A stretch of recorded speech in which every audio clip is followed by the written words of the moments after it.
नहमदुहु व नुसल्ली अला रसूलिहिल करीम अम्मा बाद फ़क़द क़ाल अल्लाहु तआला फ़ी कलामिहिल क़दीम वल फ़ुरक़ानिल मजीद अऊज़ु बिल्लाहि मिनश शैतानिर रजीम बिस्मिल्लाहिर रहमानिर रहीम अल्लज़ीना क़ाल लहुमुन नास इन्नन नास क़द जमअू लकुम फ़ख़्शौहुम ज़ादहुम ईमाना व क़ालू हस्बुनल्लाहु व निअमल वकील आमन्ना बिल्लाह सदक़ल्लाहु मौलाना अलियुल अज़ीम अल्लाहुम्मा सल्लि अला सय्यिदिना मुहम्मद तिब्बिल क़ुलूबि व दवाइहा व आफ़ियतिल अब्दानि व शिफ़ाइहा व नूरिल अब्सारि व ज़ियाइहा व अला आलिहि व सहबिहि व सल्लिम। மேலான பெரியோர்களே, சகோதரர்களே, அல்லாஹ்வின் நல்லடியார்களே, ஹாஃபிஸா அவர்கள் ஓதிய சூரா ஆல இம்ரான் 3ஆம் அத்தியாயம் 173ஆம் வசனம். சில மக்கள் நபியே, உங்களை பார்த்தும் நண்பர்களை பார்த்தும் சொல்லுகிறார்கள், பன்னாட்டு படைகள் உங்களை பூண்டோடு அழிப்பதற்காக வேண்டி திரண்டு வந்து கொண்டிருக்கிறார்கள், நீங்கள் அவர்களை பயந்து கொள்ளுங்கள், அவர்கள் விஷயத்திலே நீங்கள் எச்சரிக்கையாக இருங்கள் என்று சொன்னபோது சத்திய சஹாபாக்களுடைய ஈமான் அதிகரித்து ஹஸ்புனல்லாஹு வ நிஅமல் வக்கீல் என்கின்ற வாசகத்தை அவர்கள் பயன்படுத்தினார்கள் என்று அல்லாஹ் ரப்புல் ஆலமீன் 3ஆம் அத்தியாயம் 173ஆம் வசனத்திலே பகர்கிறான். இந்த ஹஸ்புனல்லாஹு வ நிஅமல் வக்கீலுக்கு ஒரு தனி சக்தியும் மகிமையும் வலிமையும் இருக்கிறது.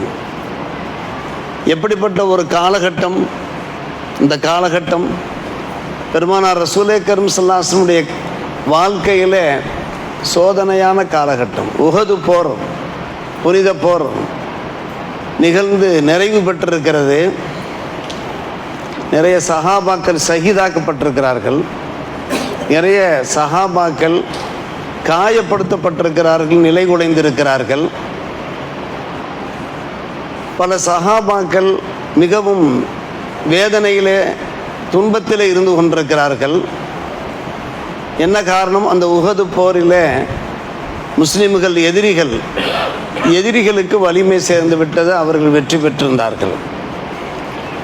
அபூ சுஃபியானுடைய தலைமை, அந்த எதிரிகள் வெற்றி பெற்ற கையோடு, அந்த கொக்கரிப்போடு,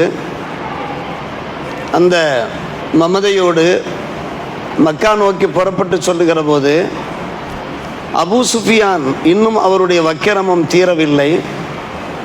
அவருடைய அந்த காழ்ப்புணர்ச்சி குறையவில்லை. ஒரு வெறித்தனம் அவருக்கு ஏற்பட்டு அவர் கூறுகிறார், முகமதினுடைய தோழர்களையும் நாம் விட்டு வைக்கக்கூடாது, அவர்களை பூண்டோடு ஒடித்து கட்ட வேண்டும். எனவே நாம் அடுத்த போருக்கு தயாராக வேண்டும். இப்படியே நாம் திரும்பவும் செல்லுவோம். உஹது போர் நிகழ்ந்திருக்கிறது. சஹாபிகள் ஷஹீதுகளாக இருக்கிறார்கள். அவர்கள் வீர மரணமாக இருக்கிறார்கள். நிறைய சஹாபிகள் காயப்படுத்தப்பட்டிருக்கிறார்கள், ரணப்படுத்தப்பட்டிருக்கிறார்கள், நிலை குலைந்திருக்கிறார்கள். இந்த நிலையிலே அபூ சுஃபியான் அன்றைய காலகட்டத்தில் அவர் முஸ்லீமாகவில்லை. அவருடைய தோழர்களுடைய அந்த எண்ணத்தை பாருங்கள். முஸ்லிம்களை விட்டு வைக்கக்கூடாது, இஸ்தீசால், பூண்டோடு அவர்களை ஒழிக்க வேண்டும், அழிக்க வேண்டும். மறுபடியும் நாம் செல்வோம், முஸ்லிம்களை நாம் எதிர்த்து போராடுவோம். இந்த செய்தி அல்லாஹ் ரப்புல் ஆலமீன் அன்னலாருக்கு வஹி மூலமாக அறிவிப்பு செய்து விட்டான். என்ன ஆனது? எந்த அபூ சுஃபியானுடைய தோழர்கள் முஸ்லிம்களை அழிக்க வேண்டும் என்று கங்கணம் கட்டினார்களோ அவருடைய இதயத்திலே அல்லாஹ் ரோபை போட்டு விட்டான், அச்சத்தை போட்டு விட்டான். இவர்கள் என்னதான் வெறித்தனம் கொண்டிருந்தாலும் கூட அல்லாஹ் ரப்புல் ஆலமீன் ரூபை போட்ட வகையிலே அவர்கள் ஃபஹஸமுஹும் பின்வாங்க ஆரம்பிக்கிறார்கள். ஆனால் பின்வாங்கியதாக இருக்கக்கூடாது என்பதற்காக வேண்டி ஒரு ஆராபி, ஒரு கிராமவாசியை கூலிக்கு பிடிக்கிறார்கள். ஒரு குறிப்பிட்ட அமௌண்டை அவர்களுக்கு தருகிறார்கள். ஜுஅல் என்பார்கள்.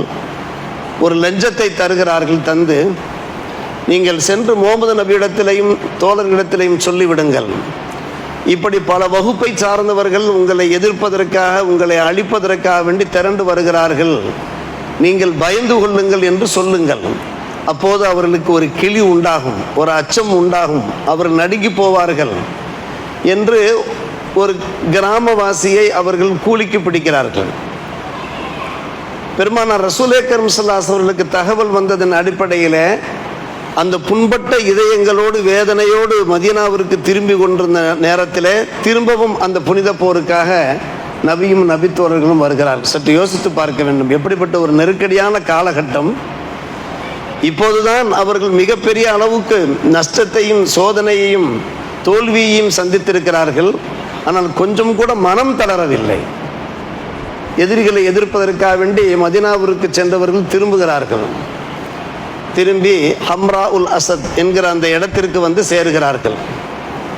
ஆனால் அல்லாஹ் ரப்புல் ஆலமீன் அபூ சுஃபியான் அவருடைய தோழர்களுடைய இதயங்களில் ரோபை போட்டுவிட்டான். அவர்கள் பின்வாங்குகிறார்கள். ஹம்ரா உல் அசத் என்கிற அந்த இடத்திற்கு வருகிற போது அந்த ஆராபி வந்து இந்த விஷயத்தை சொல்லுகிறார்கள். பல வகுப்பை சார்ந்தவர்கள் அணிதிரண்டு வருகிறார்கள் உங்களை அழிப்பதற்காக. எனவே நீங்கள் கவனமாக இருங்கள், எச்சரிக்கையாக இருங்கள், பயந்து கொள்ளுங்கள் என்று.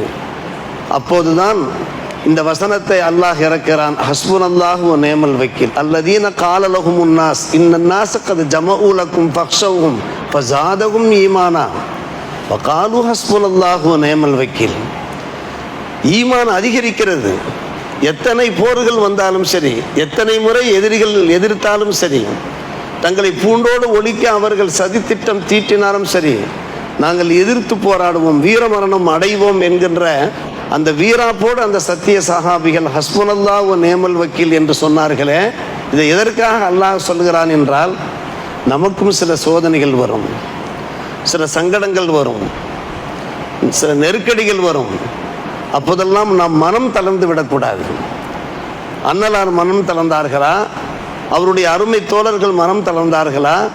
எத்தனை எத்தனை சோதனைகள் வந்த போதும் கூட அதை எதிர்கொண்டார்களே. அல்லாஹ் எங்களுக்கு போதுமானவனாக இருக்கிறான், பொறுப்பேற்பவர்களே அவனே நல்லவன். ஹஸ்புனல்லாஹு வ நிஅமல் வக்கீல் இந்த வார்த்தையை சொன்னார்களே. நம்முடைய குடும்பங்களில் வீட்டுக்கு வீடு, வாசலுக்கு வாசல் ஏதாவது சில சங்கடங்கள் இருக்கத்தான் செய்யும். எந்த ஒரு காலகட்டத்திலையுமே நாம் மனம் தளர்ந்து விடக்கூடாது. தலையிலே இடி விழுந்து விட்டது போன்று சில பேர் என்ன செய்கிறார்கள், வாழ்க்கையும் முடிந்து விட்டது போன்று அசந்து அமர்ந்து விடுகிறார்கள். சில சின்ன சின்ன விஷயங்களை கூட பெரிதாக நினைத்துக்கொண்டு, பூதகரமாக நினைத்துக்கொண்டு, ஒரு நாள் காய்ச்சல், 2 நாள் காய்ச்சல், 3 நாள் காய்ச்சலா, இனி முடிந்து விட்டது நம்முடைய கதை என்றெல்லாம் சில பேர் பயந்தாம் கொள்ளிகளாக வாழ்கிறார்களே. அந்த வாழ்க்கையை நமக்கு கூடாது. ஹஸ்புனல்லாஹு வ நிஅமல் வக்கீல், அந்த அல்லாஹ் நம்மை பாதுகாக்க போதுமானவனாக இருக்கிறான் என்கின்ற அந்த திடகாத்திரம் வேண்டும், திண்மை வேண்டும், மனோதிடம் வேண்டும். இதைத்தான் இந்த சம்பவம் நமக்கு உணர்த்தி காட்டுகிறது. நேற்றைய தினம் ஒரு நண்பர் வருகிறார். மயிலாடுதுறை அருகே இருக்கக்கூடிய ஒரு ஊரை சார்ந்த ஒரு முஸ்லிம் நண்பர். அவர் வாரத்திற்கு 2 முறை டயாலிசிஸ் பண்ணுகிறார். 2 கிட்னி வேலை செய்யவில்லை.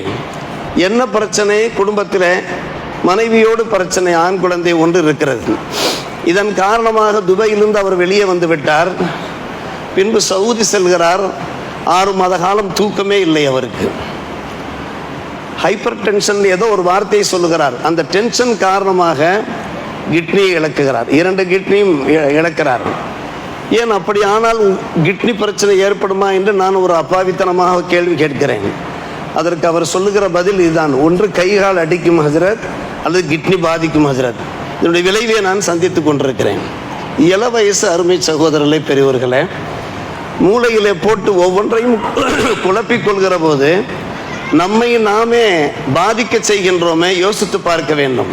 பெருமானார் ரசூலே கரீம் ஸல்லல்லாஹு அலைஹி வஸல்லம் இந்த வாழ்க்கை இருக்கிறத, சத்திய சஹாபியருடைய இந்த ஈமான் இருக்கிறத, வீர தீரம் இருக்கிறது, அதை யோசித்து பார்க்க வேண்டும். மக்கா மக்கள் அவர்களை அவ்வளவு தூரம் இம்சிக்கிறார்கள், வேதனைப்படுத்துகிறார்கள். சரி, தாயிஃப் மாநகருக்கு செல்வோம் என்று புறப்படுகிறார்கள் பெருமானார். இவர்கள் தான் நம்முடைய தாவத்து பிரச்சாரத்தை ஏற்க தயாராக இல்லை, நம்மை துன்புறுத்துகிறார்கள், வேதனைப்படுத்துகிறார்கள் பல வகையில். தாயிஃப் மக்களாவது இந்த இஸ்லாத்தை ஏற்பார்களே என்கின்ற ஒரு அலாதியான நம்பிக்கையோடு பெருமானார் ரசூலே கரீம் ஸல்லல்லாஹு அலைஹி வஸல்லம், ஸைத் இப்னு ஹாரிஸா ரலியல்லாஹு அன்ஹு போன்றோரும் புறப்படுகிறார்கள். அங்கே சென்றால் அங்கே விரட்டி அடிக்கிறார்கள், சிறுவர்களை ஏவி விடுகிறார்கள். கல்லால் எடுத்து அடிக்கிறார்கள் பெருமானார் ரசூலே கரீம் ஸல்லல்லாஹு அலைஹி வஸல்லம் சத்திய சஹாபிகளையும். மக்காவிலிருந்து புறப்பட்டு தாயிஃபுக்கு ஆறுதலை தேடி வந்தால் அங்கே இதைவிட கொடூரமாக இருக்கிறது. இரத்தம் தோய்ந்த முறையிலே பெருமானார் ரசூலே கரீம் ஸல்லல்லாஹு அலைஹி வஸல்லம் திரும்பவும் எங்கே வருகிறார்கள்? மக்காவிற்கே வருகிறார்கள். ஸைத் இப்னு ஹாரிஸா ரலியல்லாஹு அன்ஹு கேட்கிறார்கள், கைஃப ததுகுலு அலைஹிம் வகத் அஹ்ரஜு, நீங்கள் எப்படி மறுபடியும் மக்காவுக்குள் நுழைவீர்கள்? உங்களை அவர்கள் துரத்தி விட்டார்களே. அப்போது பெருமானார் ரசூலே கரீம் ஸல்லல்லாஹு அலைஹி வஸல்லம் சொன்னார்கள், இன்னல்லாஹ நாசிரு தீனிஹி வ முதுஹிரு நபியிஹி, நிச்சயமாக அல்லாஹ் தன்னுடைய தீனுக்கு உதவி செய்யக்கூடியவன், தம்முடைய நபியினுடைய அந்த பிரச்சாரத்தை பகிரங்கப்படுத்துபவன் என்கிற அந்த வார்த்தையை அந்த நேரத்திலும் கூட அசராமல், நம்பிக்கை இழக்காமல் பெருமானார் ரசூலே கரீம் ஸல்லல்லாஹு அலைஹி வஸல்லம் சொல்லுகிறார்கள். பாருங்கள், அப்படியே அவர்கள் அசந்து போயிருந்தால், பின்வாங்கியிருந்தால் இன்றைக்கு நாம் முஸ்லீம்களாக இருக்க முடியுமா? 20 கோடி முஸ்லீம்களுக்கு மேலே இந்திய திருநாட்டில் வாழ்கிறார்களே, இத்தனை முஸ்லீம்கள் இருக்க முடியுமா? சற்று யோசித்து பாருங்கள். தாயிஃப் மாநகருக்கு போவதற்கு முன்னாலே தங்களுடைய அருமை துணைவியை இழந்திருந்தார்கள், அபூ தாலிபை இழந்திருந்தார்கள், பக்கபலமாக இருந்தவர்கள். வீட்டிற்கு வந்தால் பெருமானார் ரசூலே கரீம் ஸல்லல்லாஹு அலைஹி வஸல்லம் அவர்களுக்கு ஏற்பட்ட துன்பங்களை எல்லாம் அதை கதீஜா ரலியல்லாஹு அன்ஹா அவர்கள் அதை லேசாக்கி ஆசுவாசப்படுத்தி உற்சாகப்படுத்தி அவர்களை சமாதானப்படுத்தி கொண்டிருந்த அந்த 2 பெருமக்களும் இறந்துவிட்ட அந்த காலகட்டம் தாயிஃப் மாநகரத்தில் இப்படிப்பட்ட ஒரு பெரும் சோதனை என்றால் அருமை சகோதரர்களை பெரியவர்கள் நாம் யோசித்து பார்க்கிறோம். இது போன்ற துன்பங்கள் துயரங்கள் உருவாகத்தான் செய்யும்.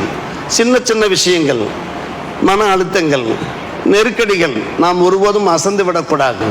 இப்னு அப்பாஸ் ரலியல்லாஹு அன்ஹு அவர்கள் சொன்னார்கள், ஹஸ்புனல்லாஹு வ நிஅமல் வக்கீல். அதை இப்ராஹிம் அலைஹிஸ்ஸலாம் சொன்னார்கள். காலஹா இப்ராஹிம் அலைஹிஸ்ஸலாத்து வஸ்ஸலாம் ஈன உல்கிய ஃபின்னார், நெருப்பிலே தூக்கி வீசப்படுகிற போது சொன்ன அதே வார்த்தை 2 முறைகள் பேசப்பட்ட வார்த்தை. இன்னொரு முறை பெருமானார் ரசூலே கரீம் ஸல்லல்லாஹு அலைஹி வஸல்லம் சத்திய சஹாபிகளும் சொன்னார்கள். அதுதான் இப்போது நாம் வாசித்து காண்பித்த வசனத்தின் அடிப்படையிலே உள்ளது. பன்னாட்டு படைகள் திரண்டு வருகிறார்கள், உங்களை அழிக்க ஒழிக்க என்று சொன்னபோது ஹஸ்புனல்லாஹு வ நிஅமல் வக்கீல். இந்த வார்த்தையினுடைய வலிமை இருக்கிறதே அன்பான பெருமக்கள். நமக்கு என்னென்ன சின்ன சின்ன பிரச்சனை ஏற்பட்டாலும் இந்த வார்த்தையை தாங்கள் சொல்லுங்கள், அவசியமாக சொல்லுங்கள். பெருமானார் ரசூலே கரீம் ஸல்லல்லாஹு அலைஹி வஸல்லம் வழி காண்பிக்கிறார்கள். ஹஜ்ரத் அபூ ஹுரைரா ரலியல்லாஹு அன்ஹு அவர்கள் எடுத்துரைக்கிறார்கள், இதா வகாத்தும் ஃபி அம்ரின் அலீமின், ஏதாவது ஒரு சோதனை ஏற்பட்டு விட்டால், உங்களுக்கு ஏற்பட்டால் ஃபக்கூலு ஹஸ்பி அல்லாஹு வ நிஅமல் வக்கீல் என்று நீங்கள் சொல்லுங்கள், அந்த சோதனை அகன்றுவிடும். இதை நம்முடைய இஸ்லாமிய பெருமக்களுக்கு எடுத்து சொல்ல வேண்டும். ஒவ்வொரு குடும்பங்களையும் ஒவ்வொரு வகையான சங்கடங்கள் இல்லாத குடும்பங்கள் ஏதாவது ஒரு குடும்பத்தை நாம் சொல்ல முடியுமா? எந்த குடும்பத்தில், உலமாக்கல் குடும்பமாக இருக்கட்டும், மற்ற குடும்பங்களாக இருக்கட்டும், ஒரு பிரச்சனை தீர்ந்தால் அடுத்த பிரச்சனை உருவாகும். இது போன்று இருக்கத்தான் செய்யும். ஆனால் இந்த வார்த்தையினுடைய ஒரு மகிமை, ஒரு முறை அன்னை ஆயிஷா ரலியல்லாஹு தஆலா அன்ஹா, ஸைனப் பின் ஜஹ்ஷ் இருவரும் தஃபாகரத்தா, ஒருவர் பேசிக்கொள்கிறார்கள். அவர்கள் பெருமை பாராட்டிக் கொள்கிறார்கள். 2 பேரும் பெருமானார் ரசூலே கரீம் ஸல்லல்லாஹு அலைஹி வஸல்லம் துணைவியர். நான் பெரியவரா நீ பெரியவரா என்கிற அடிப்படையில் ஒரு செல்லமான முறையில் உரிமையோடு ஸைனப் பின் ஜஹ்ஷ் சொல்கிறார்கள், உங்களையெல்லாம் உங்களுடைய குடும்பத்தினர் தான் பெருமானாருக்கு மனம் முடித்து கொடுத்தார்கள், ஆனால் என்னுடைய அல்லாவே மனம் முடிச்சு கொடுத்தான் தெரியுமா?